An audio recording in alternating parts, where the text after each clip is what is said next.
This is Travels with My Cats by Mike Resnick. I found it in the back of a neighbor's garage. They were retiring and moving to Florida, and they'd put most of their stuff up for sale rather than pay to ship it south. I was 11 years old, and I was looking for a Tarzan book, or maybe one of Clarence Mulford's Hopalong Cassidy epics, or perhaps, if my mother was looking the other way, a Forbidden Mickey Spillane novel. I found them too, and the real world intruded. They were 50 cents each, and a whole dollar for Kiss Me Deadly. All I had was a nickel. So I rummaged some more and finally found the only book that was in my price range. It was called Travels with My Cats, and the author was Miss Priscilla Wallace. Not Priscilla, but Miss Priscilla. For years I thought Miss was her first name. I thumbed through it, hoping at least it had some photos of half-naked native girls hidden in its pages. There weren't any pictures at all, just words. Wasn't surprised. Somehow I'd known that an author called Miss wasn't going to plaster naked women all over her book. I decided that the book itself felt too fancy and feminine for a boy who was trying out for the Little League later in the day. The letters on the cover were somehow raised above the rest of the surface. The end papers were in elegant satin. The boards were covered with a rustic velvet-like cloth. Even had a bookmark, which was a satin ribbon attached to the binding. I was about to put it back when it fell open to a page that said that this was number 121 of a limited printing of 200. That put a whole new light on things. My very own limited edition for a nickel. How could I say no? I brought it out to the front of the garage, dutifully paid my nickel, and waited for my mother to finish looking. She always looked, never shopped. Shopping implied parting with money. She and my father were depression kids who never bought what they could rent cheaper or better, yet borrow for free. That night I was faced with a major decision. I didn't want to read a book called Travels with My Cats by a woman called Miss, but I'd spent my last nickel on it. Well, the last until my allowance came up again next week. I read all my other books so often you could almost see the eye tracks all over them. So I picked it up without much enthusiasm and read the first page, and then the next. Suddenly I was transported to Kenya Colony and Siam and the Amazon. Miss Priscilla Wallace had a way of describing things that made me wish I was there. When I finished a section, I felt like I'd been there. There were cities I'd never heard of before, cities with exotic names, Samarkand and Addis Ababa, some with names like Constantinople that I couldn't even find on the map. Her father had been an explorer back in the days when there still were explorers. She'd taken her first few trips abroad with him, and he'd undoubtedly given her a taste for distant lands. My own father was a typesetter. How I envied her. I'd half hoped that the African section would be filled with rampaging elephants and man-eating lions, and maybe it was. That wasn't the way she saw it. Africa may have been red of tooth and claw, but to her it reflected the gold of the morning sun. The dark, shadowy places were filled with wonder, not terror. She could find beauty anywhere. She would describe 200 flower sellers lined up along the Seine on a Sunday morning in Paris, or a single frail blossom in the middle of the Gobi Desert. Somehow you knew that each was as wondrous as she said.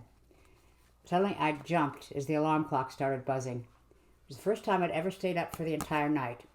Put the book away, got dressed for school, and hurried home after school so that I could finish it. I must have read it 6 or 7 more times that year. I got to the point where I could almost recite parts of it word for word. I was in love with those exotic, faraway places, maybe a little bit in love with the author, too. I even wrote her a fan letter addressed to Miss Priscilla Wallace somewhere, but of course it came back. Then in the fall, I discovered Robert A. Heinlein and Louis L'Amour. A friend saw Travels with My Cats and teased me about its fancy cover, the fact that it was written by a woman, so I put it on a shelf, and over the years I forgot about it. I never saw those wonderful, mysterious places she wrote about. I never did a lot of things. I never made a name for myself. I never got rich and famous. I never married. By the time I was 40, I was finally ready to admit that nothing unusual or exciting was ever likely to happen to me. I'd written half a novel that I was never going to finish or sell. I spent 20 years looking fruitlessly for someone I could love. That was step 1. Step 2, finding someone who could love me, would probably have been even more difficult, but I never got around to it. I was tired of the city and of rubbing shoulders with people who had latched on to the happiness and success that had somehow eluded me. I was Midwestern born and bred. Eventually I moved to Wisconsin's North Woods, where the most exotic cities were small towns, like Wausau, far cry from Marrakesh and the other glittering capitals of Priscilla Wallace's book. I worked as a copy editor for one of the local weekly newspapers, the kind where getting the restaurant and real estate ads right was more important than spelling the names of the news stories correctly. It wasn't the most challenging job in the world. It was pleasant enough, and I wasn't looking for any challenges. Youthful dreams of triumph had gone the way of youthful dreams of love and passion. At this late date, I'd settled for tranquility. I rented a small house out on a little nameless lake, some 15 miles out of town. It wasn't without its share of charm. It had an old-fashioned veranda with a porch swing that was almost as old as the house. A pier for the boat I didn't own jutted out into the lake. There was even a water trough for the original owner's horses. There was no air conditioning, but I didn't really need it. In the winter, I'd sit by the fire, reading the latest paperback thriller. It was on a late summer's night, with just a bit of a Wisconsin chill in the air, as I sat next to the empty fireplace, reading about a rip-roaring, gun-blazing car chase through Berlin or Prague or some other city I'll never see. I found myself wondering if this was my future. A lonely old man spending his evenings reading pop fiction by a fireplace, maybe with a blanket over his legs, his only companion a tabby cat. And for some reason, probably the notion of the tabby, I remembered travels with my cats. I'd never owned a cat, but she had. There had been 2 of them, and they'd gone everywhere with her. I hadn't thought of the book for years. I didn't even know if I still had it. For some reason, I felt an urge to pick it up and look through it.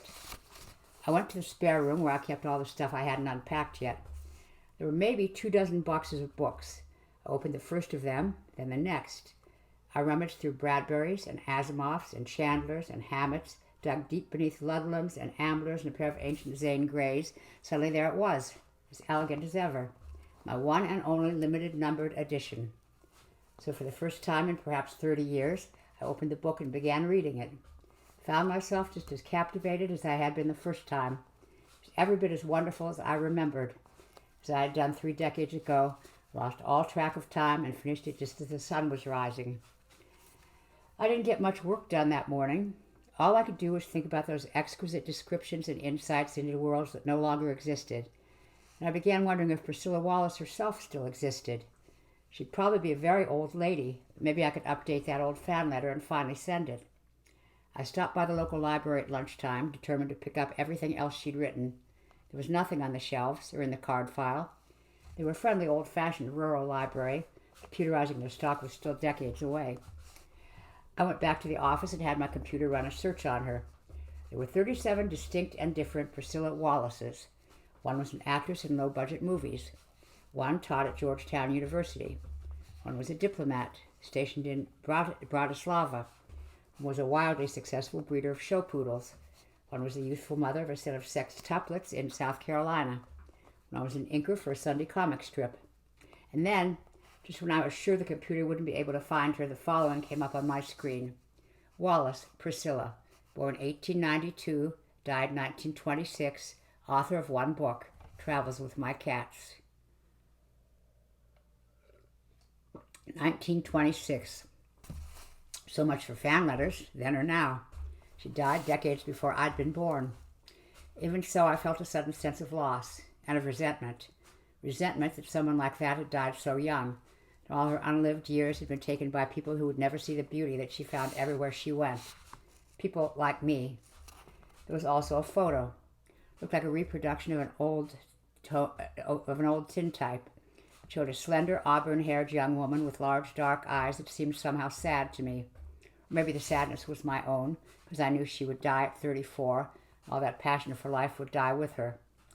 I printed up a hard copy, put it in my desk drawer, and took it home with me at the end of the day. I don't know why. There are only 2 sentences on it. Somehow a life, any life, deserved more than that, especially one that could reach out from the grave and touch me and make me feel, at least while I was reading her book, maybe the world wasn't quite as dull and ordinary as it seemed to me. That night, after I heated up a frozen dinner, I sat down by the fireplace and picked up Travels with My Cats again, thumbing through it to read my favorite passages here and there.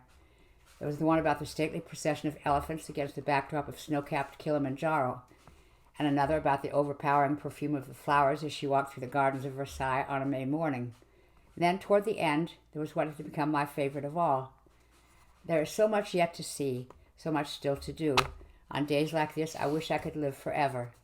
I take comfort in the heartfelt belief that long after I am gone, I will be alive again for as long as someone picks up a copy of this book and reads it. It was a comforting belief, certainly more immortality than I ever aspired to. I'd made no mark, left no sign by which anyone would know I'd ever been here. 20 years after my death, maybe 30 at most, no one would ever know that I'd even existed. A man named Ethan Owens, my name, you've never encountered it before and you doubtless never will again, lived and worked and died here. He tried to get through each day without doing anyone any harm. That was the sum total of his accomplishments. Not like her, or maybe very much like her. She was no politician, no warrior queen. There were no monuments to her. She wrote a forgotten little travel book and died before she could write another. She'd been gone for more than 3/4 of a century. Who remembered Priscilla Wallace? I poured myself a beer and began reading again. Somehow the more she described each exotic city and primal jungle, less exotic and primal they felt, the more they seemed like an extension of home. As often as I read it, I couldn't figure out how she managed to do that. I was distracted by a clattering on the veranda. Damn raccoons are getting bolder every night, I thought, and I heard a very distinct meow. My nearest neighbor was a mile away, and that seemed a long way for a cat to wander. Figured the least I could do was go out and look, and if it had a collar and a tag, I'd call its owner. If not, I'd shoo it away before it got into the wrong end of a disagreement with the local raccoons. I opened the door and stepped out onto the veranda. Sure enough, there was a cat there, a small white one with a couple of tan markings on its head and body. I reached down to pick it up, and it backed away a couple steps. "I'm not going to hurt you," I said. "He knows that," said a feminine voice. "He's just shy." I turned, and there she was, sitting on my porch swing. She made a gesture, and the cat walked across the veranda and jumped up on her lap. I'd seen that face earlier in the day, staring at me. I'd studied it for hours, until I knew its every contour. It was her. "It's a beautiful night, isn't it?" she said as I kept gaping at her. "And quiet. Even the birds are asleep." I didn't know what to say, so I just watched her and waited for her to vanish. "You look pale," she noted after a moment. "You look real," I finally managed to croak. "Of course I do," she replied with a smile. "I am real. You're Miss Priscilla Wallace, and I've spent so much time thinking about you that I've begun hallucinating." "Do I look like a hallucination?" "I don't know," I admitted. "I don't think I've ever had one before, so I don't know what they look like, except that obviously they look like you." I paused. "They could look a lot worse. You have a beautiful face." She laughed at that. The cat jumped, startled, and she began stroking it gently. "I do believe you're trying to make me blush," she said. "Can you blush?" I asked, then of course wished I hadn't. "Of course I can," she replied, though I had my doubts after I got back from Tahiti, things they do there. Then, "You were reading Travels with My Cats, weren't you?" "Yes, I was. It's one of my most cherished possessions since I was a child." "Was it a gift?" she asked. "No, I bought it myself." "That's very gratifying." "It's very gratifying to finally meet the author who has given me so much pleasure," I said, feeling like an awkward kid all over again. She looked puzzled, as if she was about to ask a question. Then she changed her mind and smiled again. It was a lovely smile, as I'd known it would be. "This is very pretty property," she said. "Is it yours all the way up to the lake?" "Yes." "Does anyone else live here?" "Just me." "You like your privacy," she said. It was a statement, not a question. "Not especially," I answered. "That's just the way things worked out. People don't seem to like me very much." "Now why the hell did I tell you that?" I thought. Never even admitted it to myself. "You seem like a very nice person," she said. "I find it difficult to believe that people don't like you." "Maybe I overstated the case," I admitted. "Mostly they don't notice me." I shifted uncomfortably. "I didn't mean to unburden myself on you." "You're all alone. You have to unburden yourself to someone," she replied. "I think you just need a little more self-confidence." "Perhaps." She stared at me for a long moment. You keep looking like you're expecting something terrible to happen." "I'm expecting you to disappear." "Would that be so terrible?" "Yes," I said. "It would be." "Then why don't you simply accept that I'm here? If you're wrong, you'll know it soon enough." I nodded. "Yeah, you're Priscilla Wallace, all right." That's exactly the kind of answer she'd give. "You know who I am. Perhaps you'll tell me who you are." "My name is Ethan Owens." "Ethan," she repeated. "That's a nice name." "You think so?" "I wouldn't say so if I didn't." She paused. "Shall I call you Ethan or Mr. Owens?" Ethan, by all means. I feel like I've known you all my life. Felt another embarrassing admission coming on.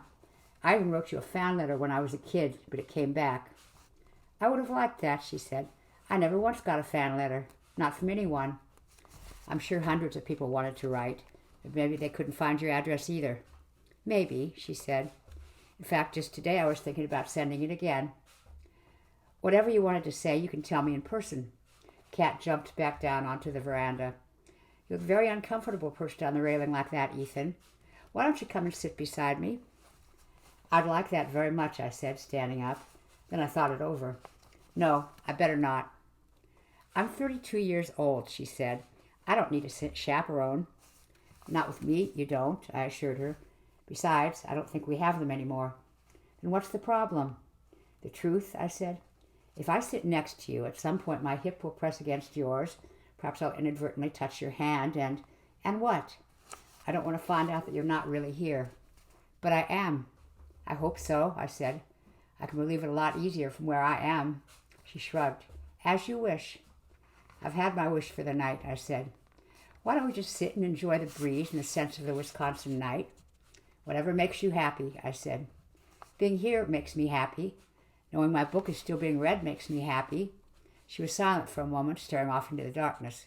What's the date, Ethan? April 17. I mean the year. 2004. She looked surprised. It's been that long? Since, I said hesitantly. Since I died, she said.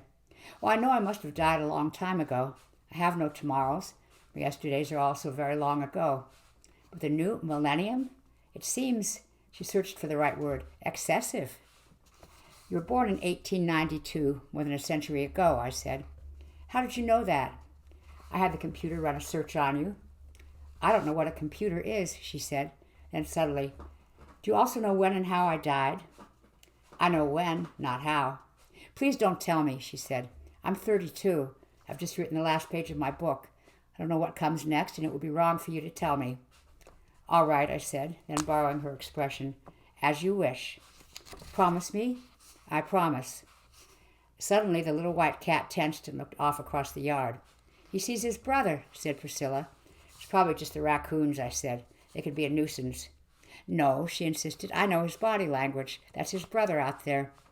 And sure enough, I heard a distinct meow a moment later. The white cat leaped off the veranda and headed toward it.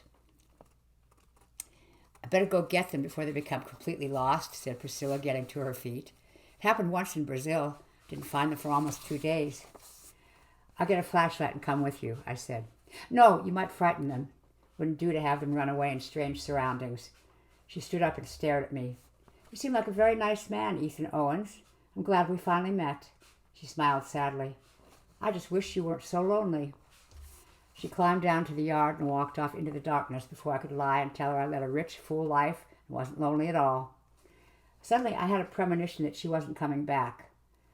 Will we meet again? I called after her as she vanished from sight. That depends on you, doesn't it? Came her answer out of the darkness.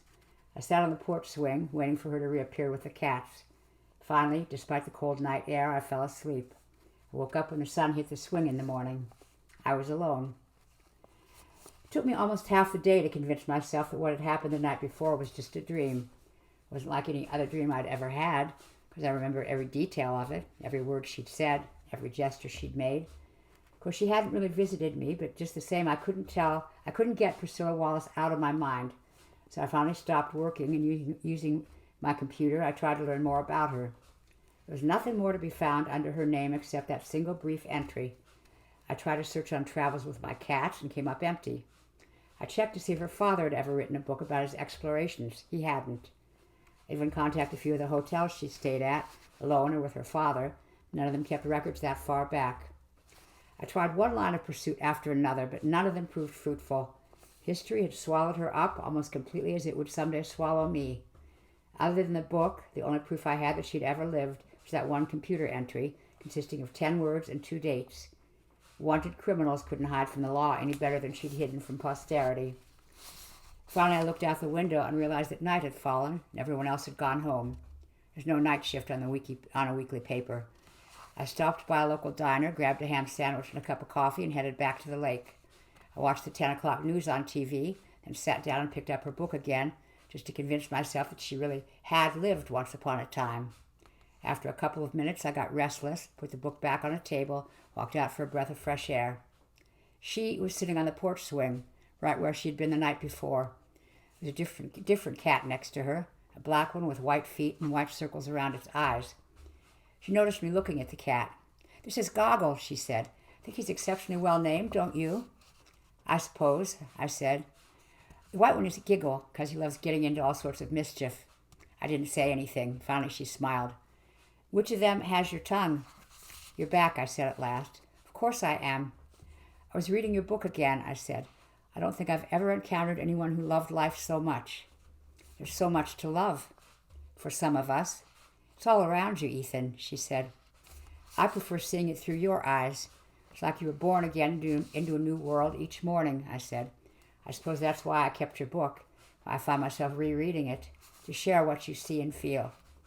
"You can feel things yourself." I shook my head. "I prefer what you feel." "Poor Ethan," she said. "You've never loved anything, have you?" "I've tried." "That isn't what I said." She stared at me curiously. "Have you ever married?" "No." "Why not?" "I don't know." I decided I might as well give her an honest answer. "Probably because none of them ever measured up to you." "I'm not that special," she said. "To me, you are. You always have been." She frowned. "I wanted my book to enrich your life, Ethan, not ruin it." "You didn't ruin it," I said. "You made it a little more bearable."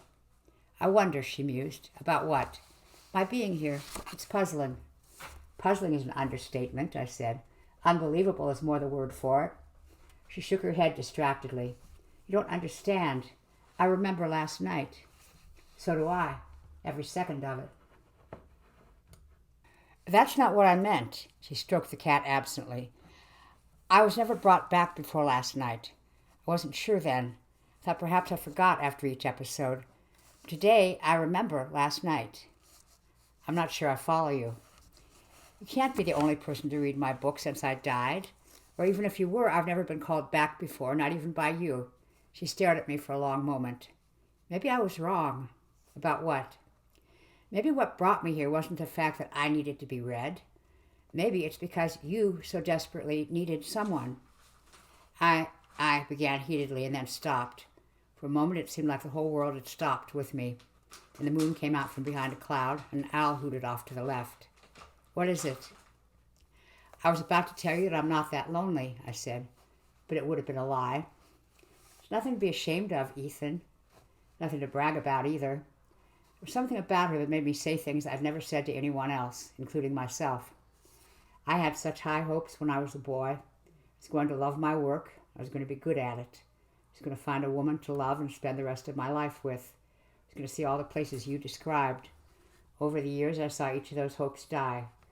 Now I settle for paying my bills and getting regular checkups to the doctors. I think my life can be described as a fully realized, diminished expectation. "You have to take risks, Ethan," she said gently. "I'm not like you," I said. "I wish I was, but I'm not. Besides, there aren't any wild places left." She shook her head. "That's not what I meant. Love involves risk. You have to risk getting hurt." "I've been hurt," I said. "It's nothing to write home about." "Maybe that's why I'm here. You can't be hurt by a ghost." "The hell I can't," I thought. Aloud I said, "Are you a ghost?" "I don't feel like one." "You don't look like one." "How do I look?" she asked. "As lovely as I always knew you were." "Fashions change, but beauty doesn't," I said. "It's very kind of you to say, but I must look very old-fashioned. In fact, the world I knew must seem primitive to you." Her face brightened. "It's a new millennium. Tell me what's happened." "We've walked on the moon. We've landed ships on Mars and Venus." She looked up into the night sky. "The moon," she exclaimed. Then, "Why are you here when you could be there?" "I'm not a risk taker, remember." "What an exciting time to be alive," she said enthusiastically. "I always wanted to see what lay beyond the next hill. But you get to see what's beyond the next star." "It's not that simple," I said. "But it will be," she persisted. "Someday," I agreed. "Not during my lifetime, but someday." "Then you should die with the greatest reluctance," she said. "I'm sure I did." She looked up at the stars as if envisioning herself flying to each of them. Tell me more about the future. I don't know anything about the future, I said. My future, your present. I told her what I could. She seemed amazed that hundreds of millions of people now traveled by air. I didn't know anyone who didn't own a car. The train travel had almost disappeared in America. The thought of television fascinated her. I decided not to tell her what a vast wasteland it had been since its inception. Color movies, sound movies, computers. She wanted to know all about them. She was eager to learn if zoos had become more humane, if people had become more humane. She couldn't believe that heart transplants were actually routine. I spoke for hours. Finally, I just got so dry, I told her I was going to have to take a break for a couple minutes while I went into the kitchen and got us some drinks. She'd never heard of Fanta or Dr. Pepper, which is what I had, and she didn't like beer. So I made her an iced tea and popped open a bud for me. When I brought them out to the porch, she and Goggle were gone. I didn't even bother looking for her. I knew she had returned to the somewhere from which she had come. She was back again the next 3 nights, sometimes with one cat, sometimes with both. She told me about her travels, about her overwhelming urge to see what there was to see in the little window of time allotted us humans. I told her about the various wonders she would never see. It was strange, conversing with the phantom every night. She kept assuring me she was real. I believed it when she said it. I was still afraid to touch her and discover that she was just a dream after all. Somehow, as if they knew my fears, the cats kept their distance too. Not once in all those evenings did either of them ever so much as brush against me. I wish I'd seen all the sights they've seen, I said on the 3rd night, nodding toward the cats. Some people thought it was cruel to take them all over the world with me, replied Priscilla, absently running her hand over Goggle's back as he purred contentedly. I think it would have been more cruel to leave them behind. None of the cats, these or the other ones that came before, ever caused any problems. Certainly they did, she said. When you love something, you put up with the problems. Yeah, I suppose you do. How do you know? She asked. I thought you said you'd never loved anything. Maybe I was wrong. Oh? I don't know, I said. Maybe I love someone who vanishes every night when I turn my back. She stared at me and suddenly I felt very awkward. I shrugged uncomfortably. Maybe. I'm touched, Ethan, she said. I'm not of this world, not the way you are. I haven't complained, I said. I'll settle for the moments I can get. I tried to smile, but it was a disaster. Besides, I don't even know if you're real. I keep telling you I am. I know. What would you do if you knew I was? She asked. Really? Really? I stared at her. Try not to get mad, I began. I won't get mad. I've wanted to hold you and kiss you since the first instant I saw you on my veranda, I said. Then why haven't you? I have this dread that if I try to touch you and you're not here, if I prove conclusively to myself that you don't exist, then I'll never see you again. Remember what I told you about love and risk? I remember. And maybe I'll try tomorrow, I said. I just don't want to lose you yet. I'm not feeling that brave tonight. She smiled a rather sad smile, I thought. Maybe you'll get tired of reading me. Never. The same book all the time. How often can you read it? I looked at her, young, vibrant, maybe 2 years from death, certainly less than 3. I knew what lay ahead for her. All she could see was a lifetime of wonderful experiences stretching out into the distance. Then I'll read one of your other books. I wrote others? She asked. Dozens of them, I lied. She couldn't stop smiling. Really? Really. Thank you, Ethan, she said. You've made me very happy. Then we're even. There was a noisy squabble down by the lake. She quickly looked around for her cats, but they were on the porch, their attention also attracted by the noise. Raccoons, I said.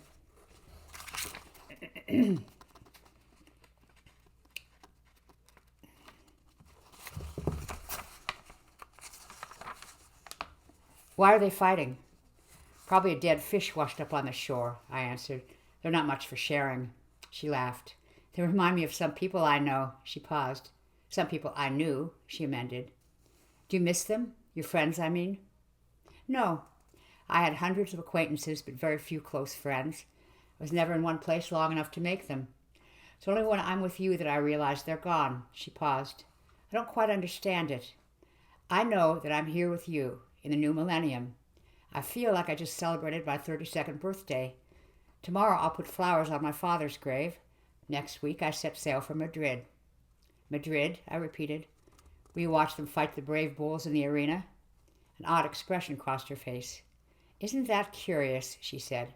Isn't what curious? I have no idea what I'll do in Spain. But you've read all my books, so you know. You don't want me to tell you, I said. No, that would spoil it. I'll miss you when you leave. You'll pick up one of my books and I'll be right back here, she said. Besides, I went more than 75 years ago. It gets confusing, I said. Don't look so depressed. We'll be together again. It's only been a week, but I can't remember what I did with my evenings before I started talking to you. The squabbling at the lake got louder, and Giggle and Goggle began huddling together. They're frightening my cats, said Priscilla. I'll go break it up, I said, climbing down from the veranda and heading off to where the raccoons were battling. When I get back, I added, feeling bolder the farther I got from her, maybe I'll find out just how real you are after all. By the time I reached the lake, the fight was all but over. One large raccoon, half a fish in its mouth, glared at me, totally unafraid. Two others, not quite as large, stood about 10 feet away. All three were bleeding from numerous gashes. Didn't look as if any of them had suffered a disabling injury. Serves you right, I muttered. I turned and started trudging back up to the house from the lake. The cats were still on the veranda, but Priscilla wasn't. Figured she'd stepped inside to get another iced tea, or perhaps use the bathroom, one more factor in favor of her not being a ghost. When she didn't come out in a couple of minutes, I searched the house for her. She wasn't there. She wasn't anywhere in the yard or in the old empty barn. Finally, I went back and sat down on the porch swing to wait. A couple of minutes later, Goggle jumped up on my lap. I'd been idly petting him for a couple of minutes before I realized he was real. I bought some cat food in the morning. Didn't want to set it out on the veranda because I was sure the raccoons would get wind of it and drive Giggle and Goggle off. So I put it in a soup bowl and placed it on the counter next to the kitchen sink. I didn't have a litter box, so I left the kitchen window open enough for them to come and go as they pleased. I resisted the urge to find out any more about Priscilla with the computer. All that was really left to learn was how she died, and I didn't want to know. How does a beautiful, healthy, world-traveling woman die at 34? Torn apart by lions? Sacrificed by savages? Victim of a disfiguring tropical disease? Mugged, raped, and killed in New York? Whatever it was, it had robbed her of half a century. Didn't want to think of the books she could have written in that time. Rather of the joy she could have felt as she traveled from one new destination to another. No, I very definitely didn't want to know how she died.